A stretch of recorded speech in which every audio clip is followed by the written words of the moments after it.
Today on America's Test Kitchen, Julia prepares caldo verde. Gadget guru Lisa reveals her favorite ladles, and Becky makes Spanish chilled almond and garlic soup. Right here on America's Test Kitchen.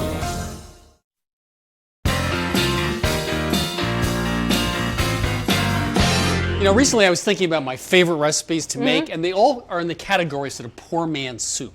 Stone soup. Well, not that poor. Poor man potato soup, ribollita, you know, with tomatoes and bread. French onion soup, which is essentially just onions and a little wine cooked over and over again to develop that fond.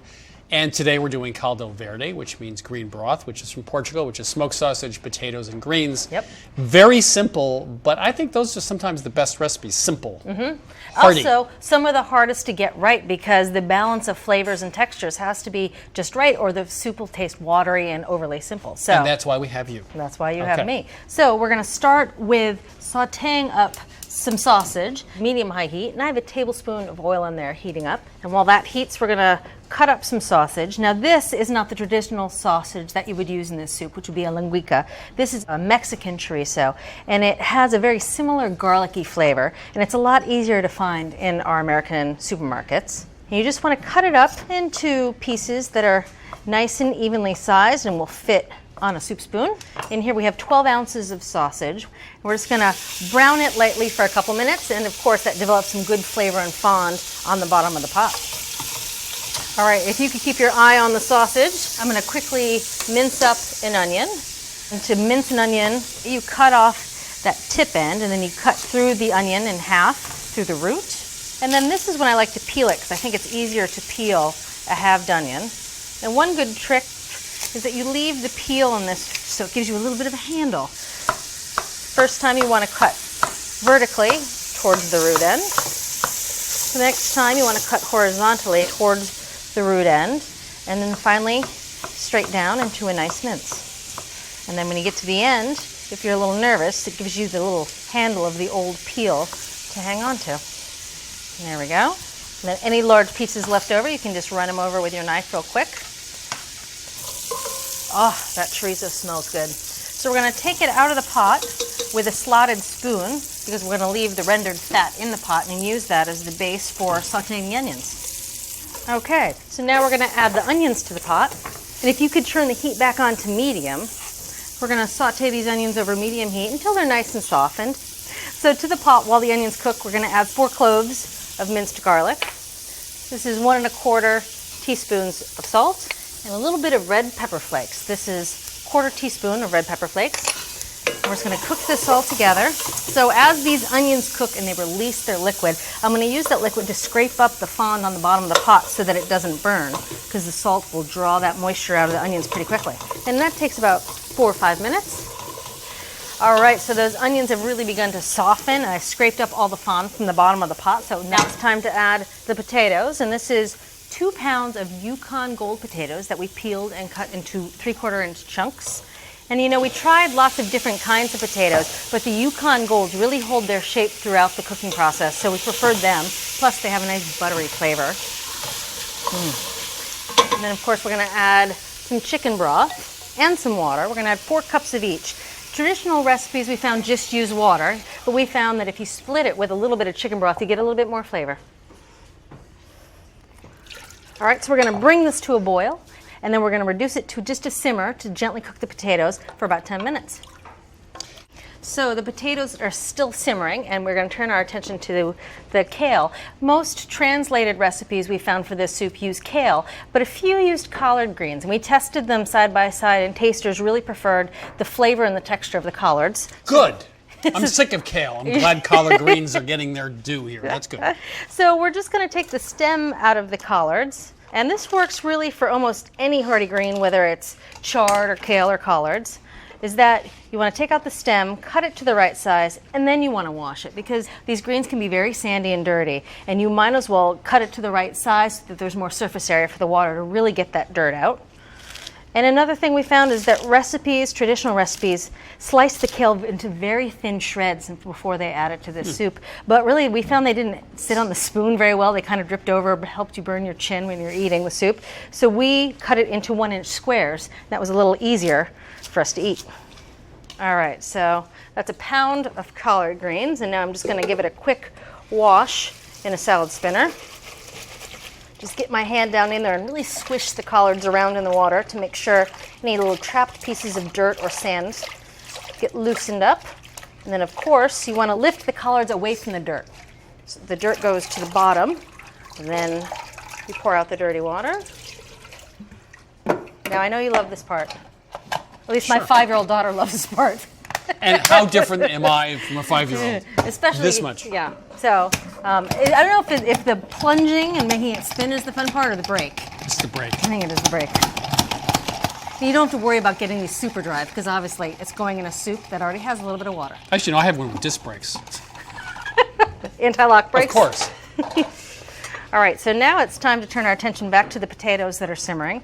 And we just simmered them for about 10 minutes until they're just tender. And you can tell they're tender when a paring knife really just slips in and out the very center just right, and there we have it. And a little trick we learned is we're going to take some of the broth and some of the potatoes out and blend it and add it back to the soup. For a creamy texture. Yeah, that's right. So that was 3/4 of a cup of potatoes. We're also going to take 3/4 of a cup of the simmering broth. And notice I'm doing this before we add the sausage or the kale back because you don't want to puree those. We're going to add this to the blender jar. So we're going to set that aside for now and blend it up in a little bit. Meanwhile, I'm going to take these washed collard greens and add them to the simmering soup. We're going to let them simmer for about 10 minutes. And now we're going to add the chorizo back to the soup. Recipes that left the sausage in there from the very beginning, the sausage got really dry, so it's better to add it just at the end. Oh, this is looking good. And now we're going to cook it for another 10 minutes till those collards are nice and tender. Our first letter is from Monty from Albuquerque, New Mexico, who writes, can you freeze cheese? Well, you can keep cheese up to a month in the refrigerator, wrap it with parchment paper, and then very loosely cover it with aluminum foil, and that works great. We also tried the freezer. We took cheddar, brie, goat cheese, pecorino. We wrapped it in plastic wrap, then into a Ziploc bag, and after 2 months, it was still as fresh as it was when the day we put it in. So you can freeze cheese at least 2 months with no side effects. The next letter is from Donna from Cambridge, Massachusetts, who writes, my salads are soggy. They go limp as soon as the dressing hits the leaves. We did some homework and found out that salad greens have a waxy outer layer that repels water, but they do not repel oil. Oil gets in and turns to soggy quickly. So we did 3 tests. We dressed the salad greens with vinegar, then oil. We dressed them with oil, then vinegar. And then we dressed them with an emulsification of oil and vinegar. 3 different salads. The one that was started with vinegar, which is essentially water, was fine because the water didn't get into the greens. So after 15 minutes, they were pretty good. If we started off dressing them with the oil penetrates the leaves and turns them soggy after just a few minutes. The best was the emulsified dressing, and here's what happens with that. The vinegar surrounds the droplets of oil, so the oil never comes in contact with the leaves. So there you have it. For a perfect salad dressed ahead of time, even 15 minutes, use an emulsification dressing. Our last letter is from Robert from Quincy, Massachusetts, who writes, Chris Kimball, misspelled by the way, is not needed. I don't see him doing any cooking. Does he know how to cook? If you do know how to cook, you don't need a meat thermometer, a blender, or a food processor. I can make bread without any of that, but your phonies could not. Robert, we'd love to have you on the show. Just contact us at ATK@americastestkitchen.com. So the soup is almost done. Now remember, I put some potatoes and some of the broth aside in this blender jar, and to it I'm going to add 3 tablespoons of olive oil. Now, You're creating a little emulsion here? I am, Okay. indeed. So a lot of recipes at the very beginning used 1/4 cup of olive oil when they were browning the chorizo, and although that added a nice flavor, it left the soup much too greasy. But when you emulsify it in with some of the potatoes and the broth, it doesn't taste greasy, it just adds a nice rich flavor. Let's take a look here. You can see that's a nice creamy emulsion, and we're going to stir that right into the soup. And we're also going to finish the soup with a little bit of vinegar. And this is 2 teaspoons of white wine vinegar. Just wakes everything up a little bit. And that is it. Soup is done. That was simple. It was very simple. A bowl for you. Now let's see what kind of cook you are. I think I know the answer. Such a good, simple combination of flavors, but it's balanced. It's everything one could hope for in a simple soup. Well, I love how the broth takes on that body with the emulsion. And the vinegar adds that little depth of flavor at the end. So For a fabulous Portuguese soup, this is a caldo verde. We started with chorizo. We browned it very briefly, took it out, sauteed some onions, and then put in water. We put in chicken stock, cooked the potatoes for a while until they were just tender. Added the collard greens, and at the very end, the chorizo went back in. Meanwhile, you did that little bit of emulsion with olive oil, some of the water from the soup, some of the Yukon Gold potatoes. So from America's Test Kitchen to your kitchen, a Portuguese favorite, caldo verde. And now one of our favorites, too. Mm-hmm.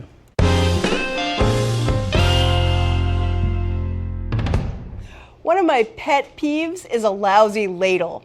You try to serve soup and it spills all over the place. Or you take a big scoop and you come up with not much. We tested 5 ladles priced from $9.99 to $34. Now you need a long handle so your arm's not down in the stock pot. You need a bowl that's not too deep so you can get the last drops and not so shallow that noodles just fall back out again. And the key factor turned out to be the angle of the handle. If it's too steep or too flat like this one, you do way too much work. Most of these were just plain awkward. So here's our favorite. It's called the Rosalie Hook Ladle with Pouring Rim. Everything we did with this ladle felt really easy and controlled. The 45-degree angle of the handle put our arms and wrists in a natural position. The slightly shallow bowl made it really easy to scoop right to the bottom of a pot. And we liked that the hooked handle stayed on the rim of the pot, so we never had to fish it out of the soup. But at $34, it's pretty pricey. So our best buy is the OXO Good Grips brushed stainless steel ladle.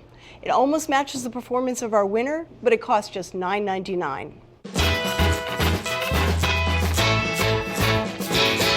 Now, I don't think there's anybody out there watching who's never had gazpacho. Right. It can be great, it can be VHUs, but usually it's pretty good. It's tomato-based, it has a lot of veggies in it like that. But there are other kinds of gazpacho out there, so we're going to take a turn to a less well-known world of gazpacho today. And what are we doing? We are doing ajo blanco. Do you speak Spanish? I do now. It's white gazpacho, and it's a dish that was made by Spanish peasants, and they used to make it in a mortar and pestle when they had just a few ingredients like bread, oil, vinegar, garlic, and salt. And they would pound up all those ingredients in the mortar and pestle, and sometimes they would just sort of eat that paste, or sometimes they would add water to it and make it into more of a drinkable soup. Then the aristocrats got a hold of the recipe, and they added fancier ingredients like almonds and grapes, and it became the dish that we know today. So that 1% got hold of it and added expensive ingredients. They fancied it up, that's Okay. right. So we're going to make the fancy version today. Okay. So yes, it's very different from the red version, and it's a really elegant, nice way to start a meal. So one of the main ingredients in ajo blanco is bread. So I have 6 slices of just plain old white supermarket bread, and I have 4 cups of water. We're just going to soak the bread in the water for about 5 minutes. So we took the crust off the bread. That'll make it easier to grind up in the blender. The other main ingredient in this recipe is almonds. And I have 2.5 cups of blanched almonds here. You want to make sure you get the blanched almonds without the skins. The skins would add ugly brown flecks, and this is really elegant soup, so we want it to be pure white. This is Uptown. Right, Okay. we hit the big time with this one. Okay, so 2.5 cups of the blanched sliced almonds. Put those in there. And we're going to grind these up. We want them to form a fine powder.